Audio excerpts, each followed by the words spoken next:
Dalam suasana yang sangat menghairankan, Korea Utara telah mengeksekusi 30 pejabat pemerintah setelah terjadinya banjir besar pada akhir Juli 2024.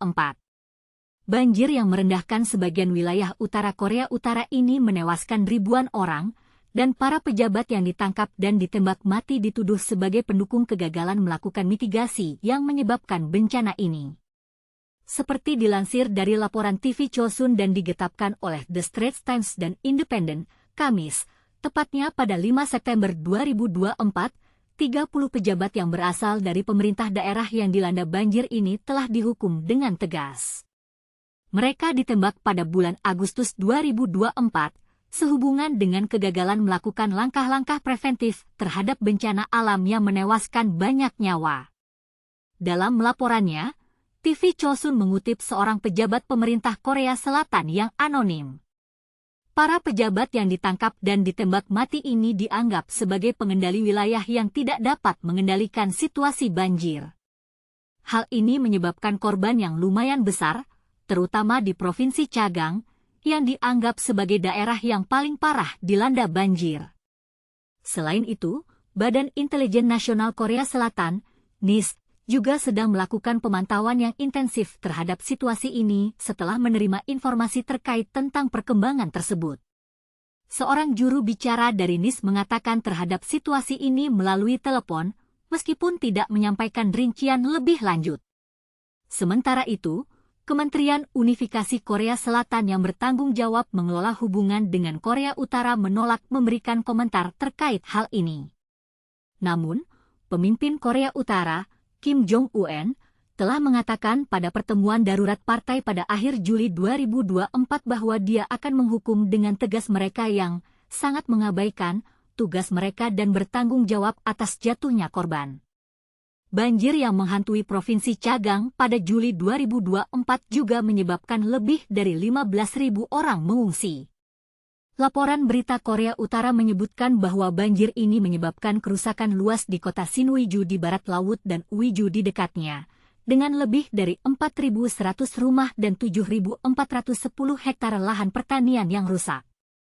Selain itu, banyak jalan, bangunan, dan jalur kereta api juga terkena dampak. Aparat propaganda Korea Utara menyebarkan foto-foto Kim Jong-un yang mengawasi upaya penyelamatan setelah bencana. Namun, tidak ada laporan tentang kematian yang terjadi. Korea Central News Agency, KCNA, mengatakan bahwa sekitar 5.000 orang berhasil diselamatkan. Setelah banjir melanda, Kim menyatakan bahwa Korea Utara tidak akan menerima bantuan internasional apapun. Dia meminta para pejabat untuk merelokasi ribuan penduduk yang mengungsi ke ibu kota Korut, Pyongyang. Mereka akan menerima perawatan dan dukungan yang lebih baik. Upaya pembangunan kembali diperkirakan memakan waktu sekitar 2 hingga 3 bulan, di mana selama kurun waktu tersebut pemerintah berencana menyediakan layanan bagi hampir 15.400 orang rentan di berbagai fasilitas di Pyongyang.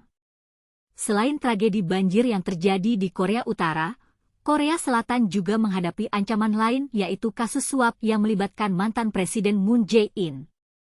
Jaksa Korea Selatan mengidentifikasi Moon sebagai tersangka dalam kasus suap yang melibatkan dugaan perlakuan istimewa terhadap menantu laki-laki Moon dalam mendapatkan jabatan.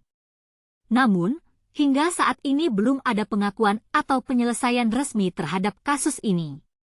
Dalam hal ini, ada beberapa pertanyaan yang muncul. Bagaimana dampak dari eksekusi 30 pejabat terhadap pemerintahan Korea Utara? Bagaimana Korea Utara akan mengatasi masalah penduduk yang mengungsi setelah banjir? Bagaimana dampak dari kasus suap yang dilaporkan terhadap Kementerian Unifikasi Korea Selatan dan hubungan antara Korea Utara dan Korea Selatan? Dan, apakah ada langkah yang diambil oleh pemerintah internasional untuk membantu Korea Utara mengatasi masalah banjir dan mengurangi dampak dari kasus suap ini? Dalam rangka mengambil tindakan yang tepat, pemerintah dan masyarakat umum harus bersama-sama dalam mencari jawaban terhadap pertanyaan-pertanyaan ini. Selain itu, perlu ada upaya yang lebih agresif dalam mengurangi dampak dari perubahan iklim dan bencana alam. Dengan melakukan ini, kita dapat membantu mencegah kejadian yang sama dan membangun masa depan yang lebih baik untuk semua orang.